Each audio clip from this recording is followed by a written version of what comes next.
Hi everyone. Welcome to Conformance Fridays. It's quite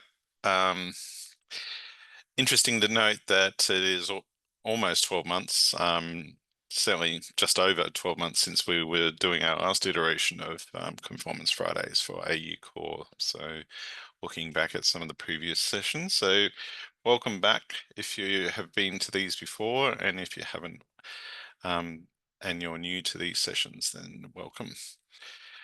Today, I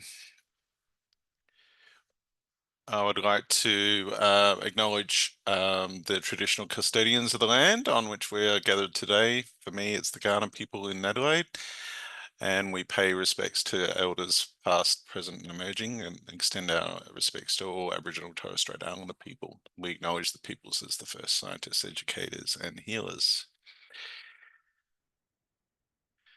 So as I said, we are here for an introduction session. Now, I've actually got a series of sessions that I'm looking to do. So today is more of a informative introductory session. And basically I'm planning to go through what these conformance sessions are going to look like for the next series of Fridays, over fortnightly Fridays, what our end goals are. And today we're going to focus on looking at FHIR conformance artifacts in general, and then look at basically profile and system capability conformance, and then start using AU Core as an example of a FHIR conformance in an IG. So we're in the end, what we're here for is to start to work out what is conformance from an AU patient summary perspective. So what does it actually mean to conform to AU patient summary? So some of the other questions that we might be thinking is, what data in my system is to be included in a patient summary? How is this data to be included in the patient summary? And what happens if my system doesn't have the data that is expected to be in a patient summary, or it can't be shared? What does my system need to do with the data if that I've been provided in a patient summary? And how does my system generate patient summary? Also, how does my system make it available to the patient or another provider? And moving over, there's more. Lots of questions, as you can see. What if my system already conforms to International Patient Summary? Or probably more locally, what if I already conform to AU Core? And what's it mean if I'm wanting to also be conformant to Patient Summary? So ultimately, we're looking at how can we conform to both AU Core, IPS, and Patient Summary.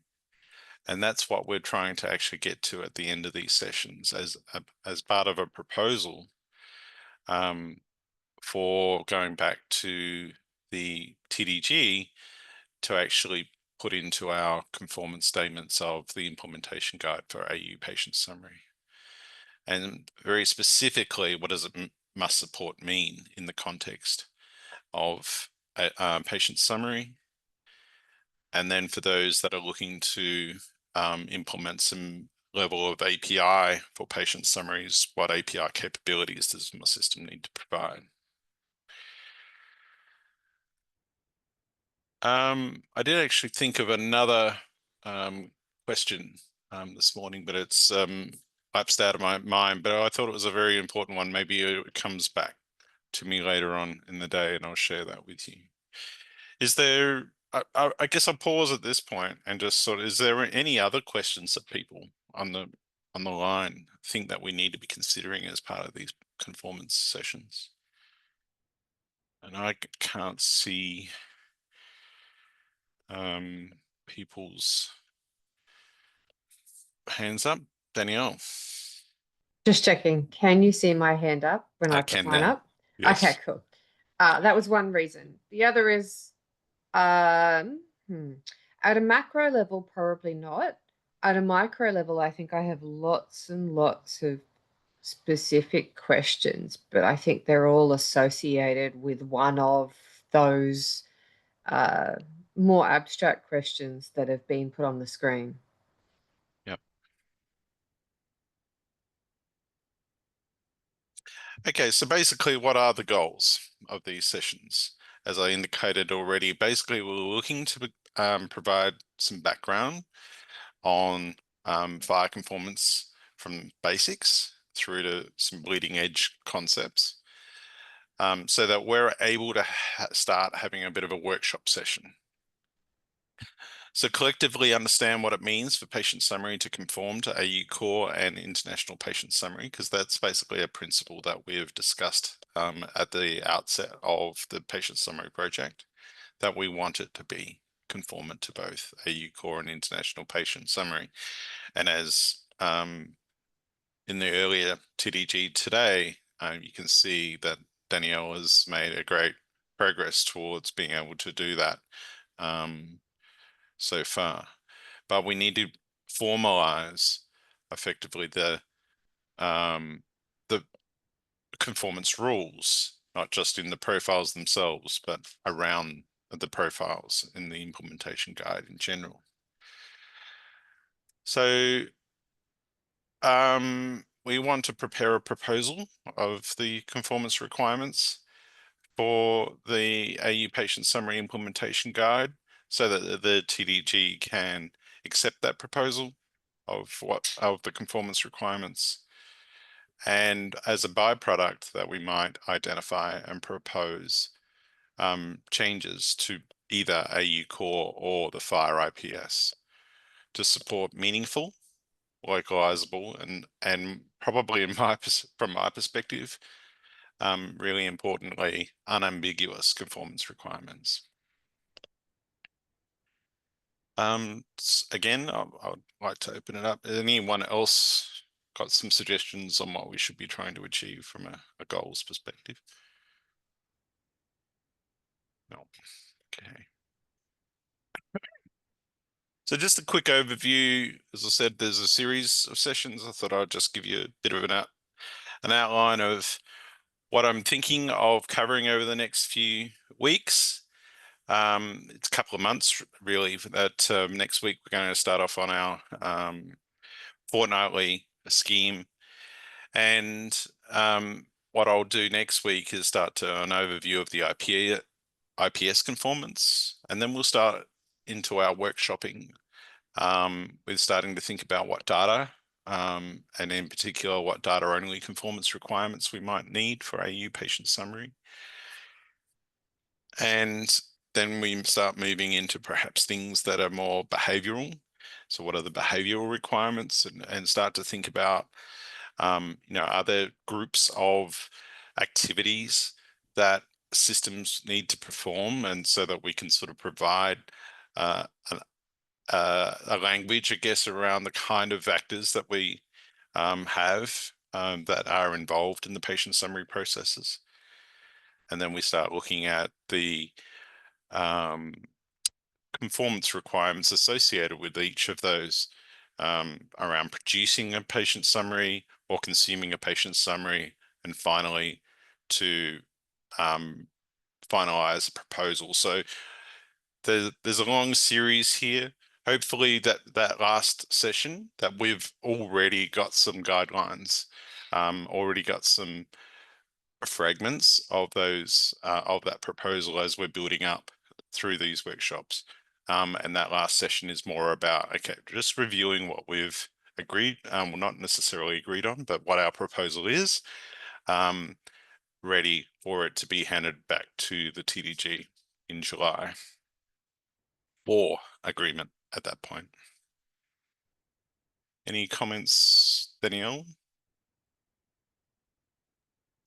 I love how you called me out specifically. Um, uh, I mean, it makes sense. Let's refresh on concept, use an example, talk about IPS. and then try to start talking through some of the rules on the data itself and how do we use it. That's the point of conformance there. There's going to be lots of specifics, but that's kind of our framing and the time. The target really is to have something, not necessarily a complete something, but a something that we think is a good idea to propose so that we can feed that into the ballot for comment for AU patient summary. The advantage there is we can provide an indication what the direction we're doing, put that out through ballot for comment and seek the wider community feedback to do a bit of a sanity check, whatever we call it in Australia, the pub check, I think we call it these days, and come back and continue to work through that. I think we're going to keep going past session 6. Like once we've put something out for ballot for comment, that's going to give us some really strong indications. But I like the proposal that's here for how we can approach that. I would say one other thing, and it's not strictly about the proposal. It's probably more about point of order, just putting my AU Core TDG co-chair hat on. So point of order, we're not making actual decisions in these calls that will be binding on any IG. So not on the AU Core IG or on the AU Patient Summary IG or even e-requesting. They might all be talked about. We're going to come up with a proposal. So we might talk about voting at some point, don't know. But anything that we do say, let's actually make some decisions, would be in the context of creating a draft proposal that then goes to a fortnightly call, which would be where any binding decision on changes to an IG would happen. The other thing that's really important about this is about workshopping and proposals. So at any point in time, if you've got a question, if there's something you want more detail on, whether it's in this session or a later one, please just put your hand up. This really is to be directed by what's of interest, where do we need to dig more detail into so that collectively we can kind of put something together. That's sort of the goal of this. Thanks, Heath. Yeah, thank you. That's really good framing. And in particular, the last point I think is really important, that although perhaps today in particular and perhaps half of next week, where I'm just giving you an unload of information, that I do want it to be interactive. I want you to come back with questions. So I don't expect you to be just consuming it all. I would like your feedback along the way, and we can deviate if necessary into something that is perhaps troublesome, or you want more information, and then I can endeavor to incorporate that in later sessions. And I did say that I had something else that in those questions that I thought of that needed to be on the list. But I think it's really important because one of the questions around us coming up with conformance requirements for AU patient summary is, what does it mean for any further downstream implementation guides that actually is trying to use the AU patient summary IG as its base profile, and further constraining that, whether that is for a national implementation or a vendor implementation, or maybe it is a cross-country implementation. So for example, if we at some stage want to go across the ditch and have a collaboration with New Zealand, that an ANZ implementation guide for patient summary. So we need to be thinking in that frame as well, about what these decisions might impact those downstream IGs. Okay, so moving into basically higher level, what are the FHIR conformance artifacts? So FHIR has a number of definitional resources. FHIR is really it's self-describing, and that's, for me, it's one of the most unique things about FHIR is that it actually describes itself. So even something like the terminologies or the value sets that it uses internally are actually defined within FHIR resources themselves. So we've got code systems that are defining those code terms. We've got value sets, the sets of of those codes from a code system that's there for a particular context. And then we've got the structure definitions. So even the base FHIR profiles are actually defined using a structure definition. So the structure definition actually defines a structure definition as an example of being self-describing, but also the data types that we use. So things like codable concept is defined as a structural definition, and of course our extensions. So we also, just a matter of terminology, and we use this term probably more so than we use the term structure definition, is a profile. So whenever we use the term profile, we actually are referring to the FHIR resource of a structure definition. We also have search parameters. Now, these are probably not commonly used, but and mainly defined within the base FHIR specification itself. But we can actually specify our own custom search parameters, and we can refine those that are already defined in the FHIR standard. And we've started to do that in AU Core as an example, where we're starting to describe further constraints on search parameters in the Australian context. And of course, we have capability statements. So these are basically the sets of behavior that's supported by a particular FHIR server, or in this case, an implementation guide that's intended to be implemented by vendors, either as a server or as a client, stating which resource types, what interactions, and what search parameters and profiles, which I don't have in this definition, are actually being used by these FHIR servers or clients. Then there's the implementation guide resource type itself, definition. And it is really almost like a table of contents, but also of all of the other definitional resources that are included in as a group of things, but it also is the container of all of the descriptive documentation associated with the implementation guide as well, all the narrative text that's included. So altogether, these artifacts are combined into a package for human use as we get to publish the website of the implementation guide, but also machine processable requirements. So those IGs are actually uploaded into the, for example, a FHIR server, the HL7AU FHIR server that we've used at Connectathons. That package of implementation guides are actually uploaded into that server, and the server actually uses those processable definitions to drive the validation and the behavior of the server, including the search parameters itself. So by giving it a custom search parameter that's defined in AU base, for example, the server now understands that parameter automatically and starts to index the data that's being stored. So if we create a parameter on an extension, for example, the Aboriginal Torres Strait Islander identify code, it is able to then support that particular search parameter. Within profiles, in particular, we've got constraint rules that we can apply on individual data elements. So basically, the structure definitions have something called a element definition within them. So each element within a profile is defined using an element definition.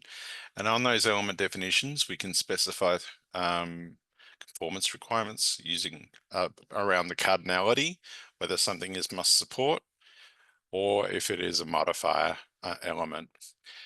I won't go into what is a modifier today, but basically it is something that's defined at the base FHIR resource type. We don't actually constrain that when we're doing profiling.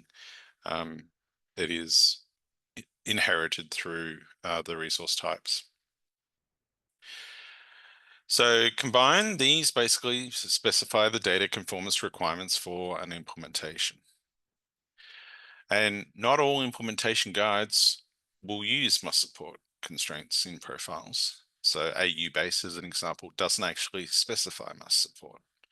It might specify cardinalities, it probably doesn't, but it's more about specifying things like the value sets and the code systems and the bindings that we use in AU base. It's not until we get to AU core that we start to specify must support requirements or constrain cardinalities.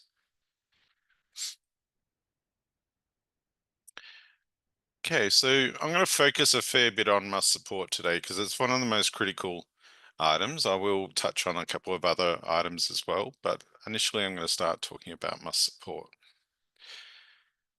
So must support elements basically gives us the mechanism of labeling an element to say it must be supported by systems that produce or consume the resources. And the implementation guide itself shall provide support for that element in some meaningful way. So this is literally a definition from FHIR, from the FHIR standard. So basically it's saying when you mark something as must support, we need to actually state what that support actually is in some meaningful way. So it goes on and says that the profile shall make clear exactly what kind of support is required when an element is labeled as this must support. And that can be done in a couple of ways. First one is using narrative, and that can be done either as part of some general requirements at the implementation guide level or within the profile element description itself. And more recently, we've now got a new coded obligation mechanism where we can actually state on a per element basis unambiguously what the meaning of that must support element is and what is the expectations of various systems that use that particular profile and element. So when we were building the drafts of AU Core, we were using narrative only to describe what must support meant, and that was provided at the implementation guide level as general requirements. But just before publishing as R1 through balloting feedback, we moved towards stating that not only in our general requirements as a set of principles what must support means, but to actually indicate on each individual element what the must support obligations using the obligation extensions, what they actually mean in that particular context. And so I mentioned that it is being done using an extension and a set of codes.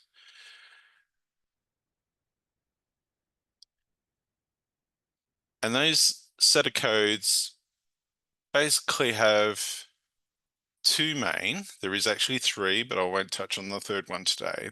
There's two main parent set of obligations, and they are called resource producers, resource producer obligations, and resource consumer obligations.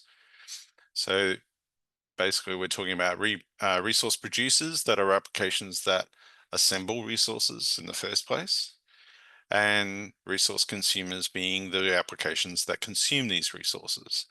And then what are the obligations associated with those two sides of, for lack of a better word, transaction or interaction between systems. So if we look at some of the obligation codes that we're using for resource producers, we've got one called populate if known. And this is one that is, sorry, Danielle, I see your hand up. Yeah, I wondered if it might be time to actually ask the people who are on the line if they're a producer, a consumer, or both. That might be, I think, interesting for the purposes of delivering and kind of understanding where we are in terms of digging into the detail. If you don't mind, if you have a system or you're working on a system, if you think your system includes, I guess, producing of resources, could you put your hand up in Zoom? I'll put my hand down because I'm a CSIRO and facilitating. Okay, we've got one, two.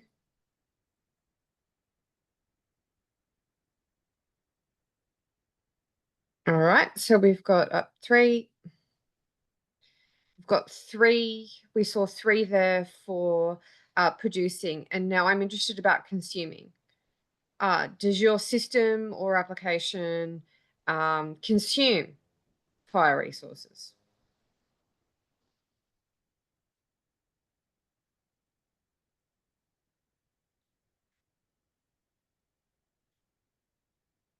All right, And so yep, I yep, would like to comment, you can do both. of course. So some of those that said that they were producers could also be consumers. And I noticed Landon put his hand up for being a consumer. I'm not sure if you also put your hand up as a producer. I didn't get there in time. Yeah, so that's a good example of, Landon I would expect to be a producer and a consumer. And I guess there was somewhat a lack of hands, and whether that was just because we were a bit slow, because it was a question on notice from Danielle. But these are probably new terms that we haven't been using up until now through the AU Core TDG. So I guess I'll probably ask a little bit if there is any ambiguity, I guess, around what these terms mean. Is it clear what these mean, these definitions? We're good?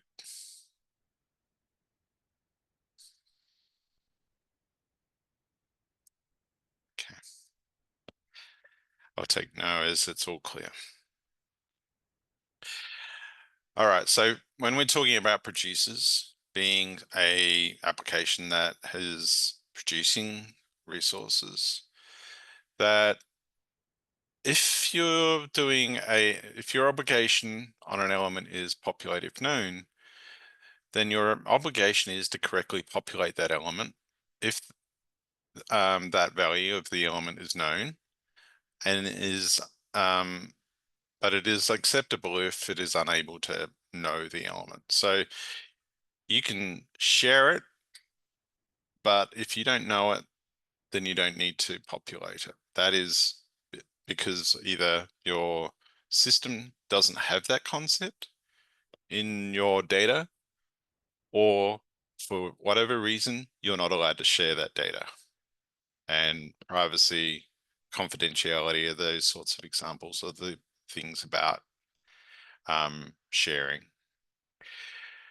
And the knowing, so the need for, I'm just trying to think of a good example of this, but something like allergies, if you, and we've got manifestation, for example, then if you don't have the concept of manifestation, but you record what is the allergy and just basically the allergy name itself, then you don't, even though the manifestation is must support, you're okay to not populate that particular element because your system doesn't know it. The next one is able to populate, and this is probably one of the original ones, and it is somewhat tricky to differentiate between these two and the next one. But the key thing here is that you should be able to populate it within some context. So effectively, it's mandatory for you to support this. You can't just opt out of this particular scenario because your system doesn't have it. And so you're expected to have it, but you don't necessarily always have to populate it, but you have to show that you're in some conditions that your system can populate it. And the third one is actually a combination of the two. So if you think about this from a programming perspective, it is basically multiple inheritance. So we're taking the features of the two of above and joining them together. So you should be capable of populating it, but if there is a reason for you not to because of confidentiality, then you don't have to populate it. So these are pretty key concepts. So I will pause again, and if there's any questions around those concepts. Okay.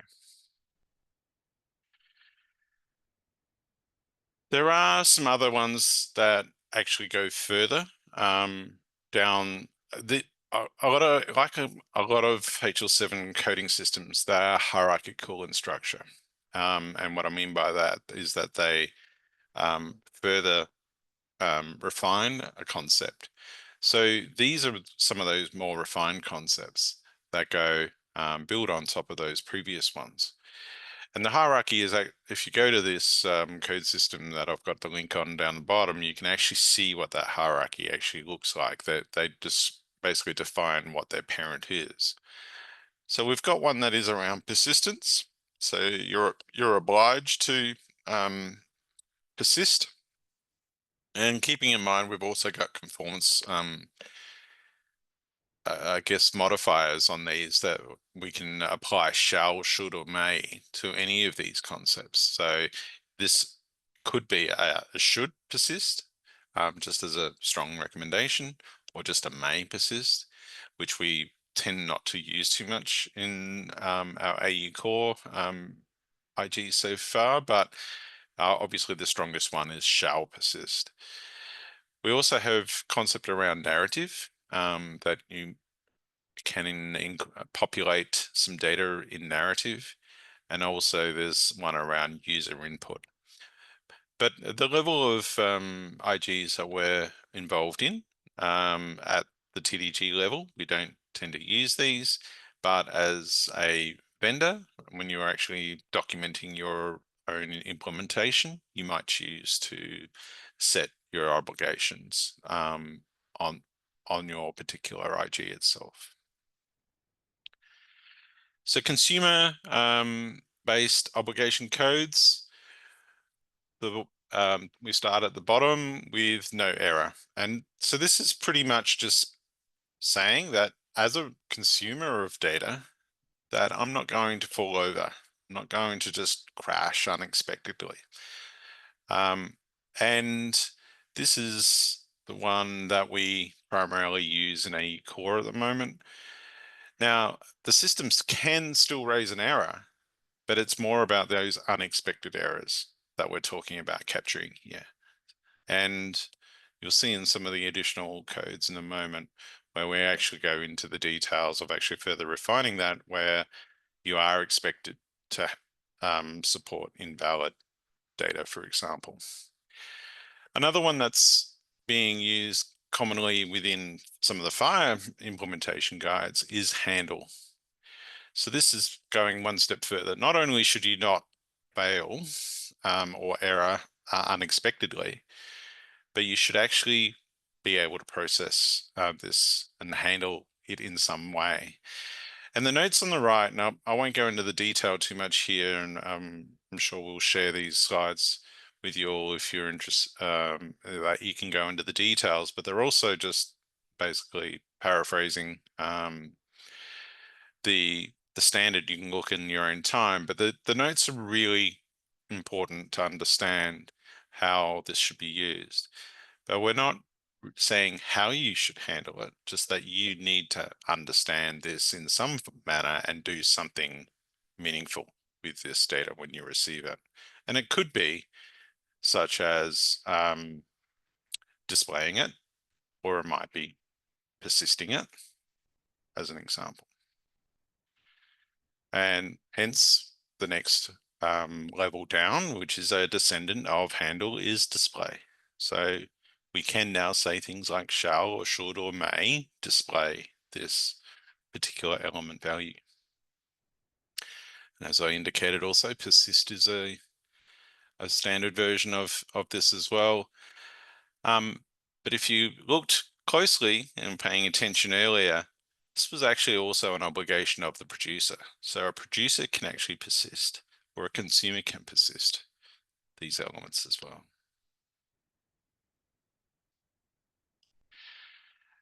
And as far as handling, so there is a key one around ignoring. So you shall ignore, you should ignore, or may ignore. So that's basically saying, if you populate it, if it is populated, that what are your obligations around ignoring this? So it, as a consumer, but you can say in your implementation guide, in your for that profile, that you do ignore this, even though it's must support, that you actually ignore it. So it is still a descendant of no error. You're still obliged to not error, but you're basically making a statement that you will ignore it. And then we get into the things around rejecting invalid data. So that's the error handling side of things, or you will accept invalid data. Okay, so I think I'll pause. Any questions on any of those types? We're getting pretty deep already into some of this, and I don't expect all of this to come through, but I'm really giving you an overview of what's there. And as you can see, there is a lot of machinery here that we have to play with, and we'll try and leverage some of that and need to understand some of this later on. So just put your hand up if you've got a question anytime. I will So, make a comment actually. And I'll make a comment back on the codes to say that the value set, the obligation codes are fairly new in FHIR, and I know you've covered that, Heath. They're now at kind of maturity level 1. They used to be 0. When we did some of the work in AU Core, we also provided some feedback that helped mature this through a number of different stakeholders, including with, I think, Canada and some people from Epic and so forth, that drove some changes in the codes. And that's still open. This isn't fixed forevermore. If, as we go through this exercise, we identify ambiguities or points of clarification that need to be made, we can also look at whether or not additional codes are relevant, or whether or not, and this is, I think, really what happened last time, that some of the codes are maybe too abstract, and we split some things into more than one kind of code to give you a greater degree of granularity to explain what was relevant to the use case. So I just wanted to confirm and kind of highlight that this isn't fixed. This isn't like set forevermore and we can't change it. So have that in our minds as we go through the workshopping as well.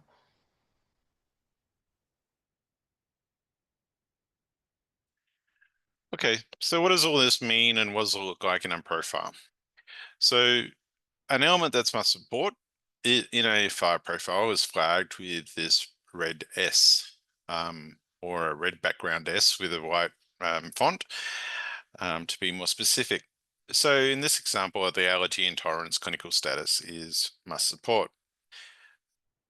But that doesn't really tell us what the support requirements are.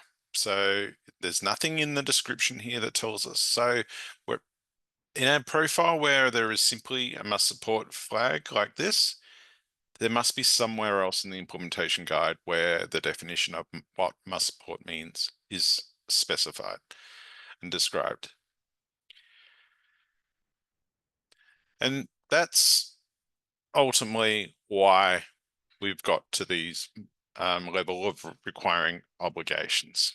So now we have the optional option of adding obligations on the particular implementation guide. And when there is obligations on a must support element, that we actually have this SO flag now. And over on the right-hand side, in the description there, we've actually got a table of obligations. It's specifying the expectations of um, the actors and what they're expected to perform to support that particular element. So this, I'll come back to actors a little bit later on, but basically it's one of actors are probably usually playing either a consumer or a producer role. And as I indicated before with Landon, could be both, but depending on whether you're, um, in this particular case, I've got the example, a responder, then we're expecting that you're effectively a producer as part of responding, because AU core responders are effectively just responding to search and read requests. So in that context, they are producers. Hence, it's a populate if known. Requester is basically consuming the responses from the responder, and hence we're using the no error. So this is why I've gone through what all those obligation codes are, because that's what we're stating our obligations on when those obligations are stated in the profile on our support element.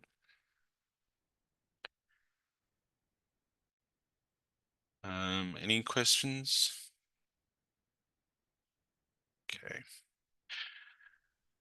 So I'm going to go through a little bit of AU Core, probably for the benefit of those that are new to AU Core, and you're joining us more because you're new to the patient summary group, but also just using this as an example of FHIR Conformance being used in an implementation guide. So it gives you a sense of the sorts of things that we're wanting to actually pull together as the conformance requirements for AU patient summary. And given that we're also trying to achieve some alignment, or that someone who is conformant to AU patient summary is also conformant to AU core, these are important for us to know the underlying conformance requirements of AU core. And as I said, next week, I'll go through IPS conformance. So in AU core, as part of our general requirements of conformance, we've stated that there is two ways of declaring conformance. One is profile only. So earlier I used the term data only, and I deliberately abstracted that, but I won't go into that now. But in the concept of AU core, we've used the term profile only, but effectively we're talking about someone who's declaring that the data structures that or the data that they're producing or consuming, or a particular resource type, aligns with these particular profiles, but they don't necessarily align with the interactions associated with it. And then there's the second one, second level, which is profile support plus interaction support. So this is where they're not only conformant with the data profiles, but they're also compliant with the REST API interactions. And those REST interactions are defined in a capability statement, as we talked about earlier around the various artifacts that we have in FHIR to describe implementation guide requirements. So it's anything that is interaction based is going to be specified in the capabilities. Anything that's data orientated will be primarily documented within a structured definition or profile. So as I just said, basically the profiles are effectively rules that the data conforms to, whilst the interactions are the rules for obtaining that data. So we've got resources and resource content as profiles, as an example, patient record, diagnostic results, But in the middle, we've then got some interaction capabilities there where we start to define what are the interactions. So we can search, we can read, and in the case of search, what are the search parameters? But then as a response to that request, then what profiles are expected to be returned, and so that both the responder and the requester know what each other are doing on each end of that transaction or interaction.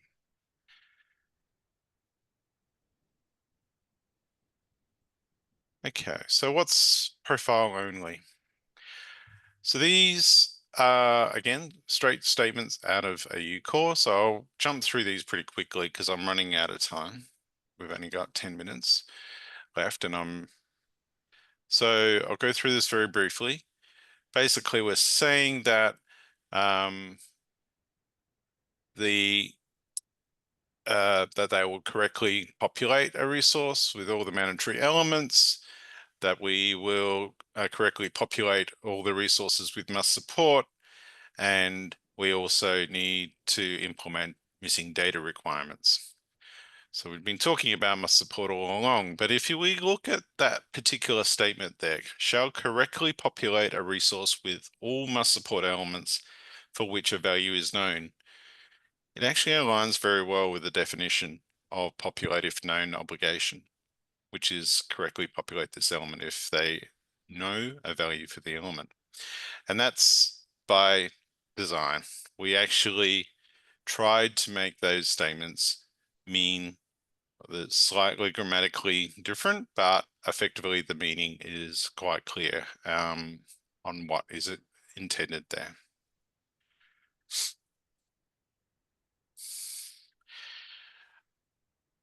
Okay, so when we start talking about interactions, and we have been talking about a requester and responder. So we formally define what those actors are within an implementation guide so that those terms can be used throughout the implementation guide and as part of capability statements so that we know what we're talking about. And this is part of the unambiguous conformance statements that we were talking about at the beginning.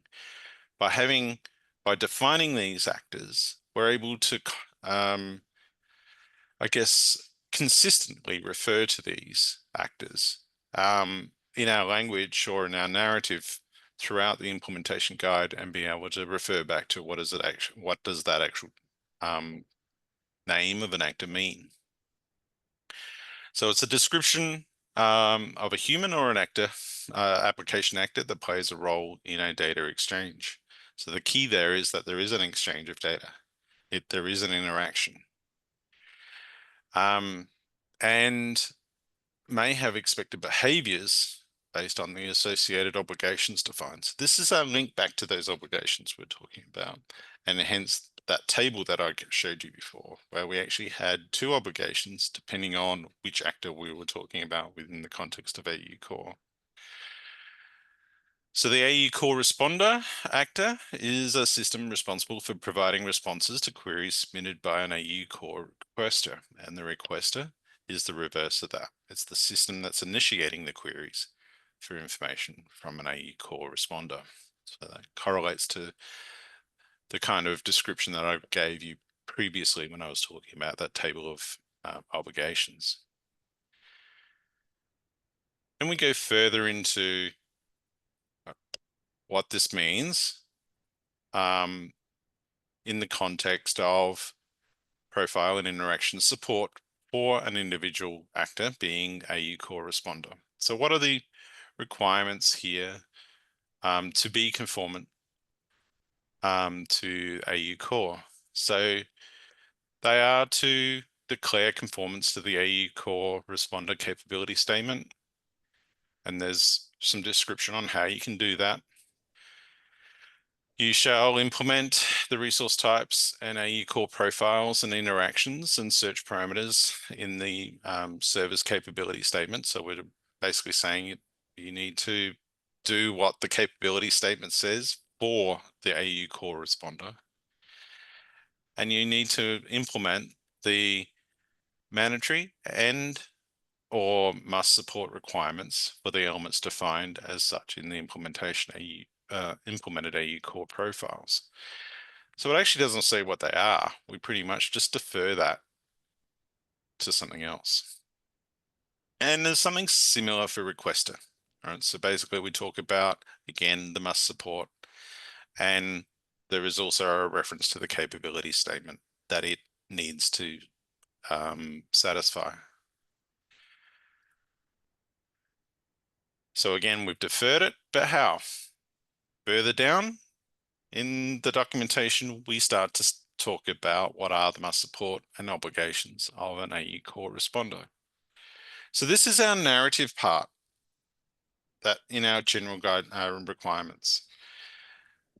But again, you'll notice the words that we've been using here. So it shall correctly populate all must support elements for which a value is known. So we're using that same term back to populate if known. There's a couple of other items there around suppressed data and missing data, and we'll come back to that another time. And similarly with the requester, we're talking about must support there. And again, the language that we've used in this particular narrative aligns with the no error obligation. So basically saying we will not error. And again, we're talking about that we need to support missing data and suppressed data. And I'll just make a comment about that missing data and suppressed data. There's currently no means to be able to really just talk about missing data and suppressed data in terms of obligations. So we're only describing the conformance requirements about missing data and suppressed data in narrative. Again, I think we can skip over this, but basically this relates back to on a particular individual element where these are our base statements around conformance, and we're now making them explicit on each element as well, using the extensions to say, okay, populate if known, no error. You may notice there is this point down the bottom. How the system processes the resource depends on local requirements that could align with the obligations around things like correctly handle, persist, display, or ignore. So there we can look going forward at strengthening these. The no error might seem like it's a pretty low bar, but that was deliberate in AU core. Okay. But as an implementer of AU core, you could choose to constrain that further, and you could start to use things like handle or persist or display. And then, so we end up with our profiles that look pretty verbose at the moment because we've got obligations on them. But keeping in mind, behind the scenes here is an actual code, there's an extension, and they're processable. So it gives us something very unambiguous that we can actually process going forward. And I believe I've heard on the grapevine that there is potentially some reworking going on around the rendering of these profiles so that the obligations are not going to be as verbose going forward.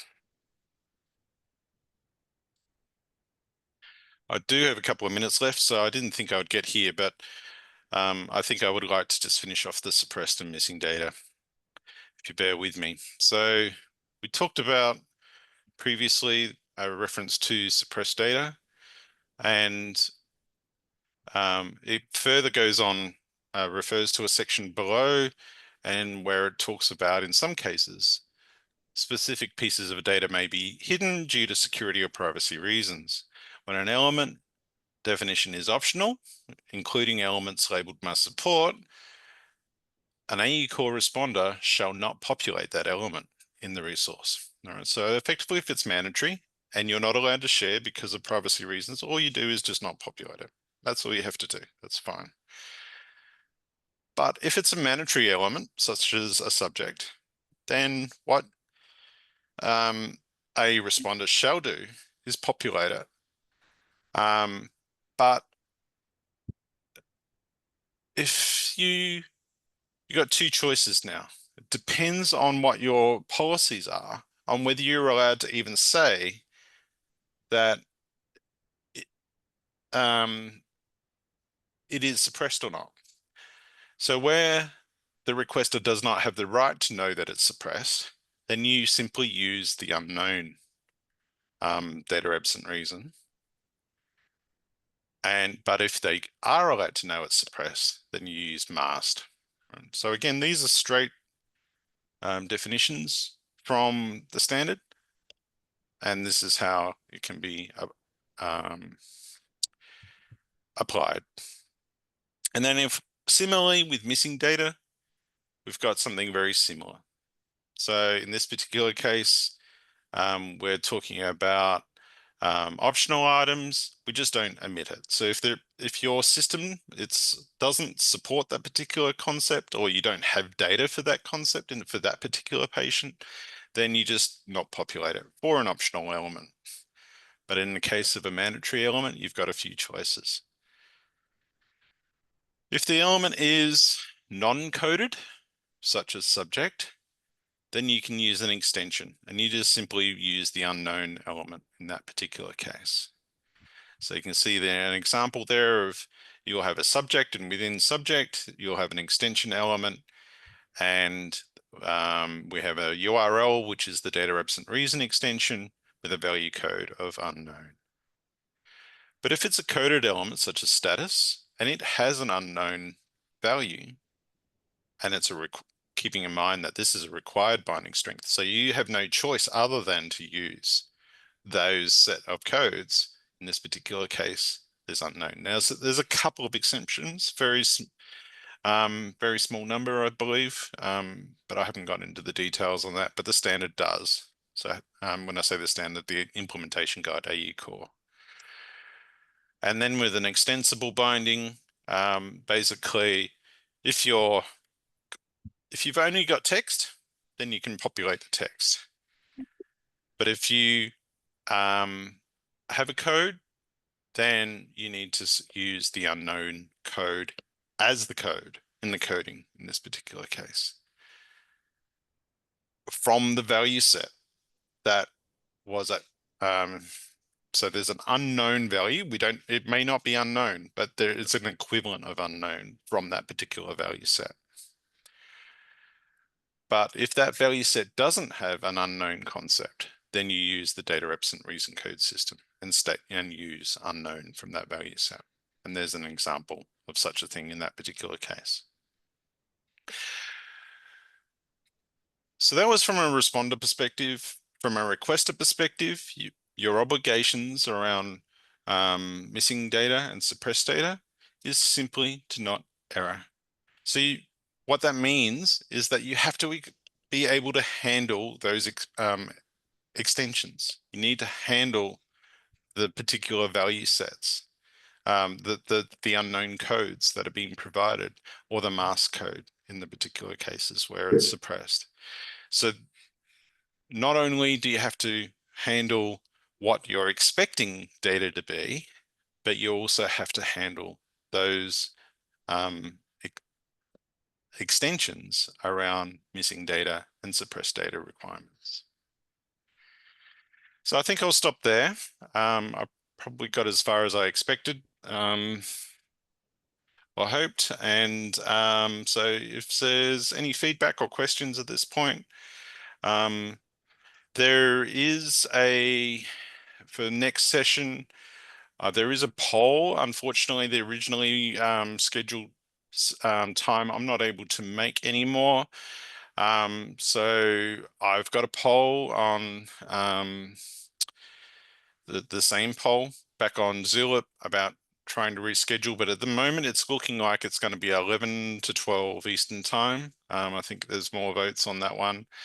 And I know that there is a clash on the other option, which is around the infrastructure call. So I think that the 11 to 12 will be the new one, and we'll be sending out an update to those sessions for next Friday. And as I said, we'll be talking about international patient summary, and then we'll start workshopping what it means for conformance and AU patient summary. Thanks, Heath. I'll stop the recording shortly. We'll also announce on Zulip where you can find these slides and the recordings. These will be made available.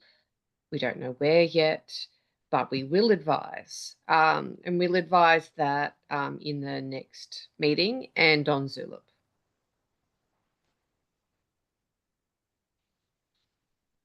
Okay, back to you, Heath. I think I'm done. Thank you.